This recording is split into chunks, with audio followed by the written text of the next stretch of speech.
ఈ దేశము మత మత ప్రాతిపదికన విభజించబడ్డది. పాకిస్తాన్, ఆఫ్ఘనిస్తాన్, అవునా, ఇరాన్, అవునా. అప్పుడు అది మత ప్రాతిపదిక తీసినప్పుడు ఈ దేశం కూడా మత ప్రాతిపదికన హిందూ దేశం కావాలి కదా. కానీ ముస్లిమ్స్ మన భారతదేశంలో చాలా మంది ఉన్నారు కదా నేను సార్, విషయం పూర్తిగా వింటలేరు. లేదు ఇక్కడ గాంధీ అనే బోందిగాడు చేసిన కార్యక్రమం ఏంటంటే అదే, ఫస్ట్ ఏమో ముస్లిమ్స్ అంతా వెళ్ళిపోండ్రా బాబు అని అవును, చెప్పారు.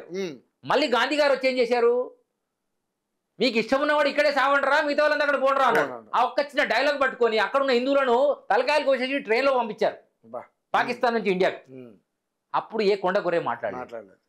ఆ కొండ గొర్రెల వల్ల ఇక్కడ ఉన్నటువంటి కొంతమంది ఇక్కడే కబ్జాలో కూర్చుండి ఇక్కడ నుంచి మతం మారి ఇక్కడ నుంచి ఈ దేశం వదిలి వెళ్తే హిందువులందరూ అక్కడికి వెళ్తే వాళ్ళు ఊచకొతాయి. 20% ఉన్నటువంటి హిందువులు ఇప్పుడు 2% అయ్యారు పాకిస్తాన్లో. ఇక్కడ ఒకప్పుడు 5% ఇలా 25% అయ్యారు ఈరోజు. అందుకే వాడు చిటికెళ్ళేస్తున్నారు. అర్థమైందా? పాత బస్తీలో ఒక ఎంపీ 7 ఎమ్మెల్యేలు ఖచ్చితంగా వస్తాయి. కారణం ఏంటో తెలుసా? రోహింగ్యా ముస్లింలు అంతా పాకిస్తాన్లో నుంచి అక్కడ నుంచి వేరే దేశాల నుంచి పశ్చిమ బెంగాల్ నుంచి బంగ్లాదేశ్ నుంచి వచ్చి అక్కడ చేరతారు. ఎక్కడ ఆ షెల్టర్ ఇస్తారు, ఆ మసీదో చర్చో ఎవడో ఇస్తాడు అక్కడ. వాడు అలా కూర్చుంటాడు.